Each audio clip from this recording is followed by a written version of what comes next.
So Google spent, literally millions of dollars and years of research trying to figure out what makes a perfect team. Right, the famous Project Aristotle. Yeah, exactly.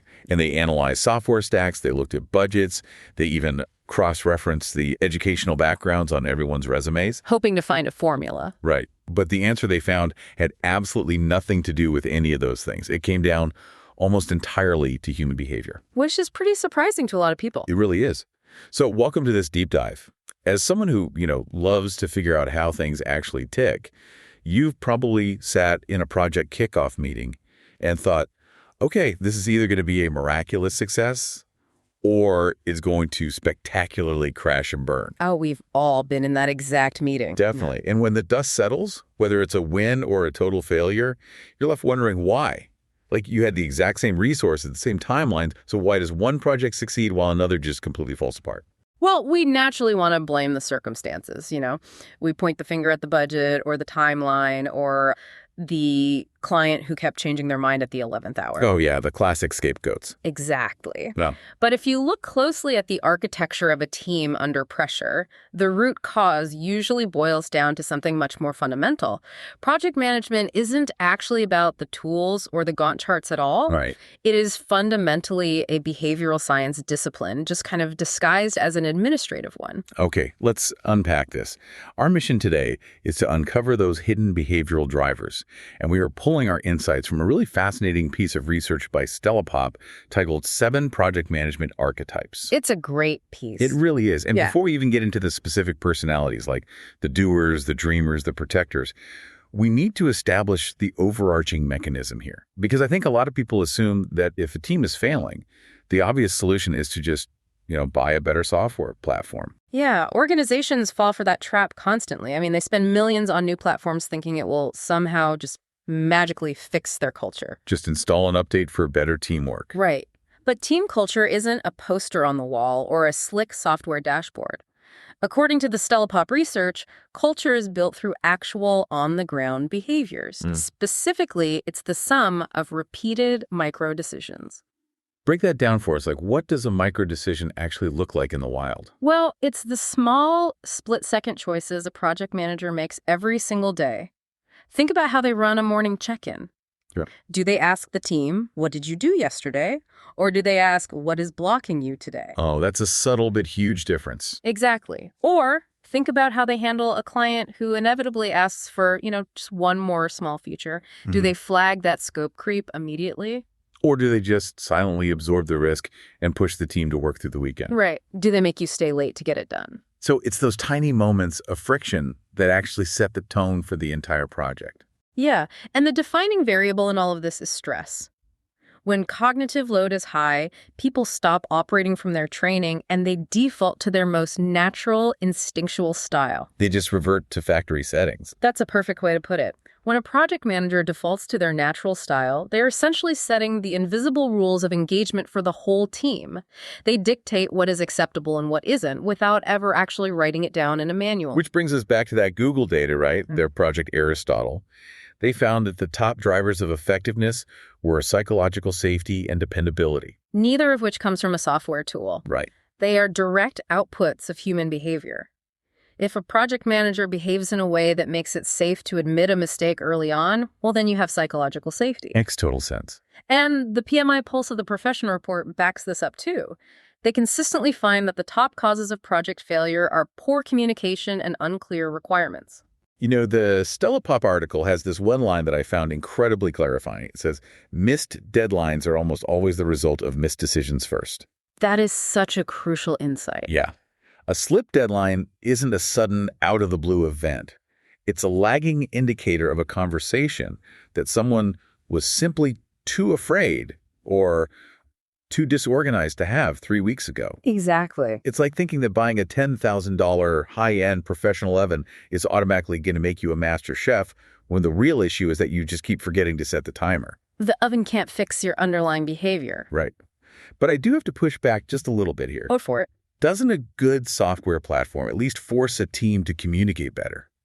Like, if you have to click a button to move a task forward, doesn't that create some baseline of organization? What's fascinating here is that tools don't actually change behavior. They simply amplify it. Yeah. If you have a project manager who naturally defaults to a chaotic or toxic behavior under stress, they will just use a highly sophisticated tool to micromanage people faster or to confuse them with more complex charts. That sounds like a nightmare. It is.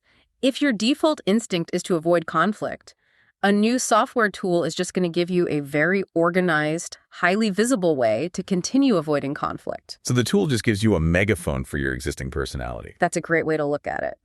So in this deep dive, we're going to explore the 7 distinct archetypes that dictate how work gets done. Okay.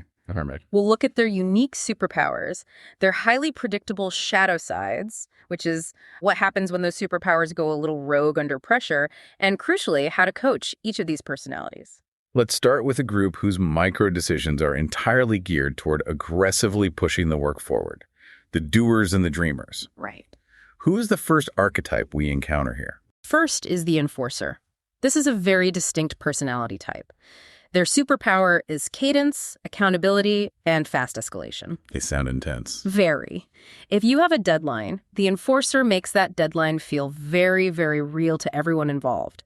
When the pressure turns up, their instinctive question is always, who owns this and when is it done?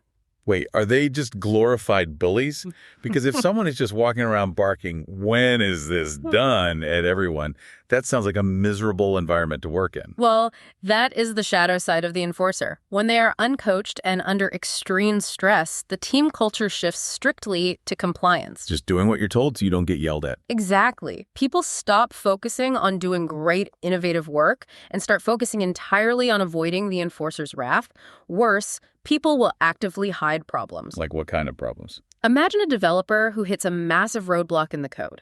If raising a red flag feels like they're going to get yelled at, they just sweep it under the rug. They ship broken code just to meet the deadline, which is catastrophic later on. Right. Better to just pretend everything is fine until it explodes. But the article says they are the best fit for certain situations, like slipping timelines or chronic scope creep. They are. You need that aggressive momentum sometimes. So how do you fix the bully aspect without losing the drive? You don't fire an enforcer, you coach them. And the specific coaching move here is to replace their ultimatums with agreements. Okay, how does that work? You teach them to use what the article calls trade-off menus. Instead of them screaming at a stakeholder that new feature is out of scope, they are coached to say, we can absolutely add this new feature if we drop that other feature to maintain the timeline. Which do you prefer? Oh, that makes total sense. You're giving control back to the stakeholder. Exactly. It shifts the dynamic from a threat to a collaborative business decision. So if the enforcer is bullying the timeline into submission, what happens when the project is just completely stuck in the mud? Like, you can't enforce a deadline on something that hasn't even been started. That's where you bring in the builder. The builder. Yeah, their superpower is pragmatism, momentum, and rapid problem solving. While others are stuck debating the theory, the builder just ships it. Their instinctive question is, can we just try something and see what breaks? They sound exactly like the person who rips open the IKEA box, throws the instruction manual straight into the trash, and just starts hammering pieces together to see what looks like a table. That is incredibly accurate. The builder is fantastic when a project is completely stalled or in very early stage work where you just need speed and a proof of concept. But I'm guessing there's a catch. Oh, big time. Sticking with your IKEA analogy, there is a massive shadow side to that approach. In project management, we call it skipped alignment and undocumented decisions. Because there's no manual. Right. The builder goes into hero mode, they solve all the problems themselves incredibly quickly, but they leave zero trail behind them. So the builder leaves the company 6 months later, and suddenly nobody knows how the database is structured or why certain critical decisions were made. And then the entire team has to spend a month reverse engineering the work. To coach a builder, you implement lightweight governance. You don't drown them in forms because builders hate feeling slowed down by permission. Instead, you ask for just 20 minutes a week to maintain a simple decision log. Got it. You let them move as fast as they want, as long as they leave breadcrumbs for the rest of the team to follow. Exactly. Now, what if the project isn't stuck, but the goalposts just keep moving? That points to our third archetype, the business developer. Their superpower is all about ROI. They are hyper-focused on outcomes and spotting new opportunities. Okay, what's their instinctive question? Under pressure, they ask, are we solving the right problem for the right outcome? They are excellent for ambiguous scopes or projects focused on aggressive growth. But I'm guessing the constant search for the next big opportunity can be pretty disruptive. Highly disruptive. Because they are always looking for growth, they are prone to overpromising and gold plating. And gold plate. Yeah, adding unnecessary features just to wow a client. They constantly move the goalposts because the next opportunity always looks so much more exciting than finishing the current boring tasks. They are essentially the project management equivalent of a dog spotting a squirrel. Yes. And the coaching move here is actually a staffing move. You have to pair them with an opposing force. It's funny because pairing them with someone who acts as an opposing force naturally introduces a whole new class of project manager. Right. Like, we've been talking entirely about the gas pedal, pushing the work forward, but eventually someone has to act as the brakes. Which leads us perfectly to the protectors and aligners. These are the archetypes who pump the brakes to protect the project, which comes with its own unique set of risks. Let's start with a natural counterweight to the business developer. Right, that would be the accountant. Let's hear about the accountant. Their superpower is forecasting, burn tracking, meaning they know exactly how fast the team is burning through the budget, and airtight change control. Which is just a fancy way of saying what? It's just a formal way of saying they don't let anyone add work to the project without paying for it. When the pressure hits, their instinctive question is, what does this cost? And what is the risk if we're wrong? The article mentions they are vital for fixed bid contracts. Mm-hmm. Just to make sure we're on the same page, that's a project where the client pays a set price regardless of how many hours it takes you. That's right. So if you go over the allotted hours, the company just loses money. That's it. The accountant protects that margin. But the shadow side is rigidity. Morale takes a massive dive when the team feels like they are just a cost center being squeezed for every penny. Oh, I've been on those teams. It's tough. The team stops innovating because every new idea is immediately shut down with, we don't have the budget for that. So how do you coach the accountant to keep the budget safe without making everyone feel like a line item on a spreadsheet? You coach them to tie every single constraint back to customer value. Instead of saying, we are over budget, stop spending, they should say, we need to protect this specific time buffer because if we delay the launch, it costs the client $1 million. Oh, wow. That reframes it beautifully. You change the narrative from internal penny pinching to external value protection. It's so much more motivating. It completely changes the energy. Okay, so the accountant protects the wallet. Who protects the team from liability? That would be the attorney. Their superpower is precision, audit trail discipline, and extreme risk management. What's their default question? They always ask, is this documented and are we protected if it goes sideways? The attorney is your best friend on procurement-heavy engagements. Like situations with lots of vendors. Yeah, situations where you are dealing with a maze of third-party vendors, strict compliance laws, and intense security protocols. They ensure you don't end up in a lawsuit. But if they are constantly focused on legal protection, the shadow side must be absolute bureaucracy. Crippling bureaucracy. They slow everything down to ensure it's documented. And worse, they adopt an adversarial posture. Clients start to feel like they are being aggressively managed rather than acting as partners. Every conversation starts to feel like a legal deposition. Well, per my last email. Ugh, the dreaded per my last email. To coach the attorney, you have to shift their vocabulary to shared protection language. Give me an example of that. Sure. Instead of them saying that feature wasn't in the contract, you teach them to say, let's do a change order for this new feature so that both of our teams are fully protected. Nice. It aligns their natural need for risk management with a sense of mutual partnership. Exactly. We've covered the budget and the liability. Yeah. What about the people who just want everyone to get along and be on the same page? That is the communicator. Their superpower is narrative, transparency, and expectation setting. They make sure every single stakeholder is living in the exact same story. And their question? Their question is, does everyone understand what is happening and why? Now, here's where it gets really interesting.